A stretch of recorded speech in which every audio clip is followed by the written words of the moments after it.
Hey there, everybody! There it goes. Yeah, right. Usual part. Yeah.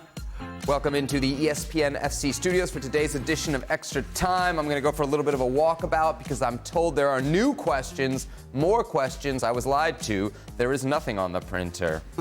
You just wanted to go for a walk. I did. Just need to clear the air. All right, Stevie's mince dealer asks, would you rather lose your biggest derby match away 5-4 or 1-0? Oh, 1-0. Well, it's kind of the same, isn't it? They're both... No. No? You don't want to score 4. I thought the question would be... Lose 5 goals. Who wants to lose? If you're going to lose a game, you can't lose 5 goals. Okay. You don't want to score 4 away and lose it. Yeah. That's a bit of a gut. Yes, absolutely. Okay, wow. That one got shot down out of the air. AJ asks, why does Pochettino have 3 natural left backs on the roster but still decides to use Colwill as a left back? Producer note, Cucurella had a fever last week against Bournemouth. Juls, I know Gavitt's usually the one that explains to us what's going on there, but what do you think? Yeah, he was not happy at all on Monday on the show. He was fuming at Pochettino for not playing Chilwell, for example, and even Ian Madsen, who's a good young player. I think he's really good, who could have, I think, done a good job there. And instead, Levi Colwill, who's done really well for Chelsea as a centre-back, of course, in a back 3, but he can also, of course, play in the back 4. So that was really hard to understand from Pochettino's point of view. Let's see what he does this weekend against Aston Villa. I wouldn't be surprised if Colwill was back as a centre-back, and then we had a more like a Chilwell at left-back, for example, a normal left-back, or even if he was coming back to a back 3 even. Because he doesn't seem to know yet again, but that's not just for the defence, for the whole team, what the best starting 11 is anyway. You agree with that? Huh? Doesn't know the best starting 11? No, I don't think so. Is he close? I don't know. They don't look like a team, so... it's very difficult. Pochettino's got a tough job. I don't think people realise how tough a job he's got. I remember over the summer everybody saying how easy it was because they'd cleared out all the bad players, or the players that they couldn't use anymore. No, not at all.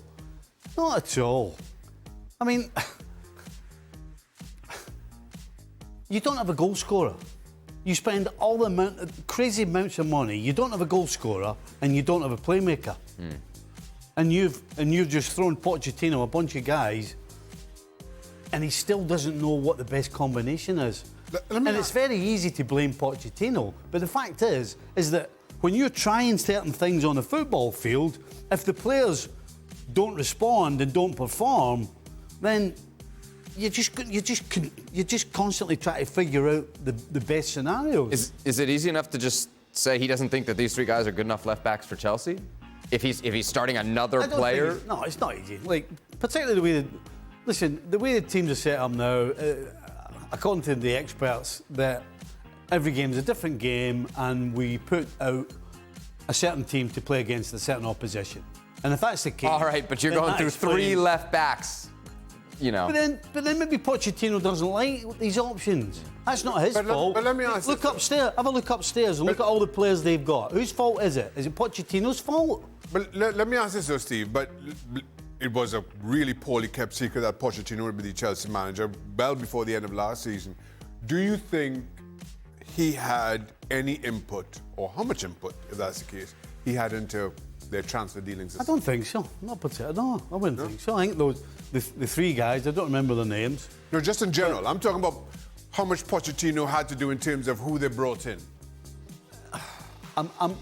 You have to assume that the directors of football, or whoever the recruitment is, has a word with the manager. Surely. But again, as I said, it's not quite as easy. You get thrown players, and if it's not happening, regardless of how you set them up, is it his fault? Or is it whoever recruited them?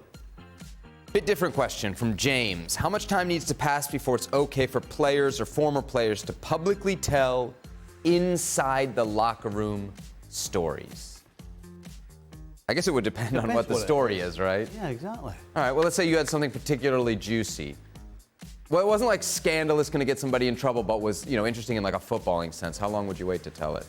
Well, it doesn't matter how long you wait. Because if it's to do with football, then it's fine.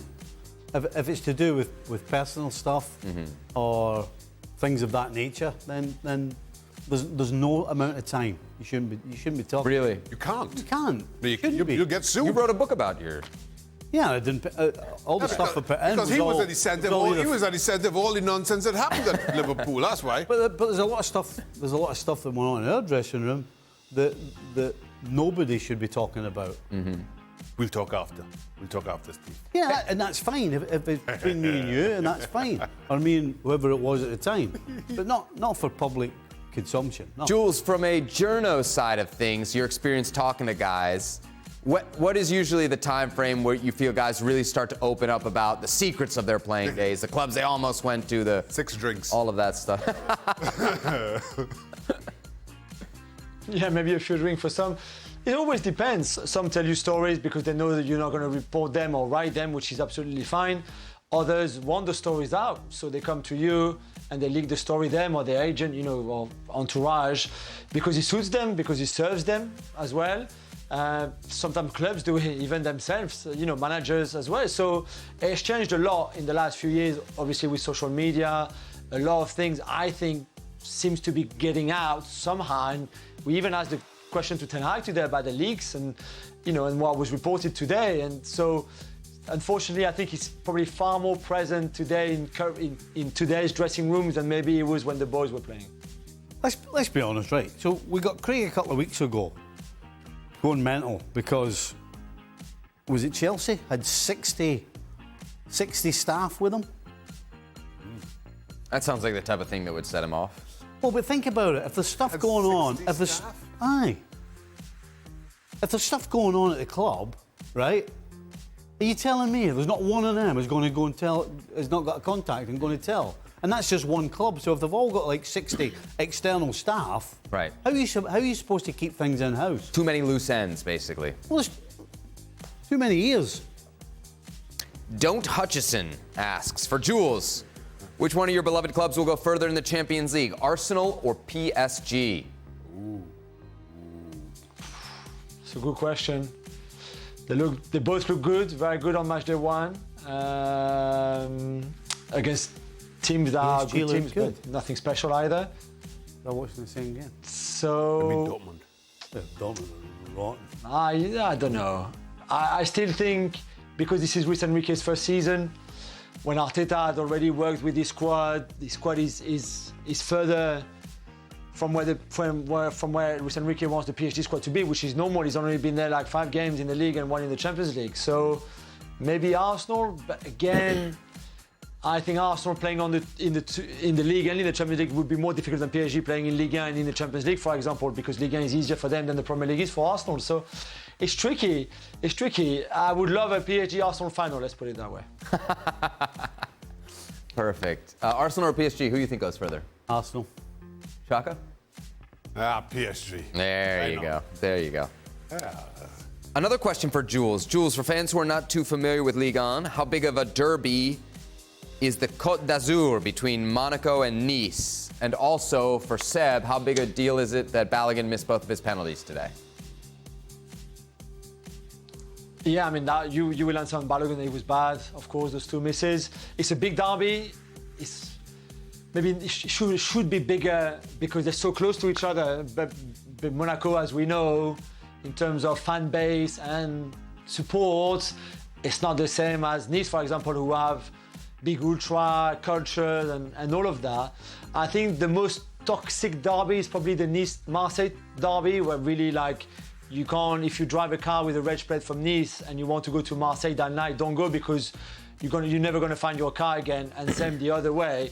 That one is more toxic. The Nice-Monaco is maybe less toxic, but feels more like a good friends derby if you want. It's competitive, but it's not as toxic as the Marseille-Nice one. Okay, Monaco, Nice. Good derby there. The righteous anger of Craig Burley wants to know, for the boys, Messi left the pitch Wednesday night in the 37th minute with muscle fatigue.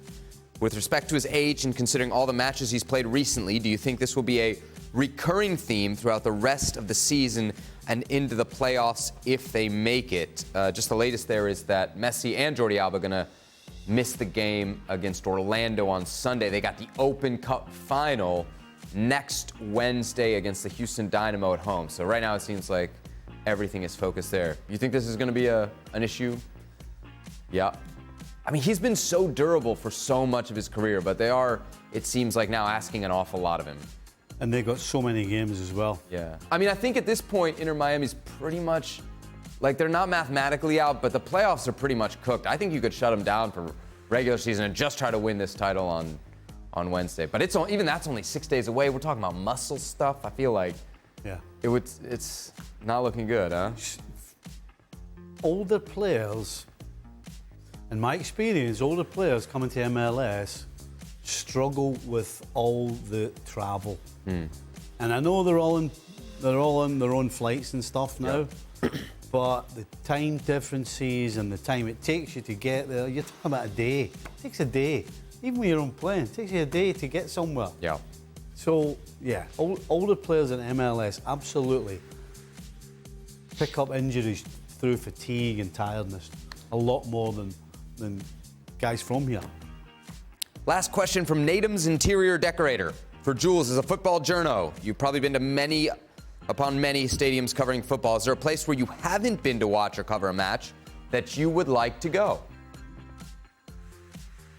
Yeah, I mean, the dream is the Bombonera, of course, and to see Boca, especially against River. Ideally, the dream, I made the Milan derby in the Champions League last season, which was exceptional. That's semi-final second leg.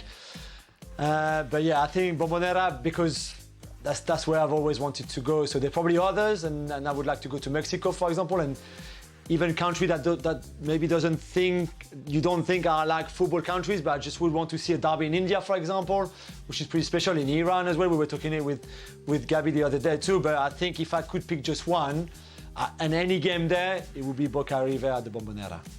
Seb could set that up. Seb could set it up that we could do the FC show from Argentina. Oh, I thought you were going to say, because he mentioned That's a great Mexico in idea, there. yeah. We could get Juls to Mexico City You were telling me before Clásico Nacional. how much pull you have at FC that you could get FC go live from Argentina. How much pull I have. Anybody who has ever watched a second of this show knows you are lying through your teeth. There's nobody with less pull around here than Seb. That's it. What you were telling me before. Anywhere you've not been that you would like to go, like a football stadium? I got to say, I would travel with Jules To the Bombonera. to the Bombonera, Yeah. River Plate. But Didn't you tell me you'd done some come scouting with me. down in Argentina? yeah, that was at River Plate. We Okay. didn't go to the Monumental. Monumental, Yes. Shaka? anything to Good throw luck, on there? Jules, taking Stevie to the Bombonera. Good luck with that. Jules. Yeah. Okay, good luck with Stevie. You have an Argentine passport to go? Give me your recent excursions. I'm not sure I'm traveling anywhere with you, Stephen. There you go. Yeah, you walk through the airport. Jules holding my hand. Oh, goodness me. All right. Steven. That's it for us here on Extra Time. Thanks to Jules, thanks to Stevie, thanks to Shaka, and thanks to you for sending in a great bunch of questions. lovely. ESPN FC a available lovely way to 7 finish days the a show. week. There you go. It's Friday. Without you. Let's send them off with some Without love. you, we are nothing. Thank you. Beautiful.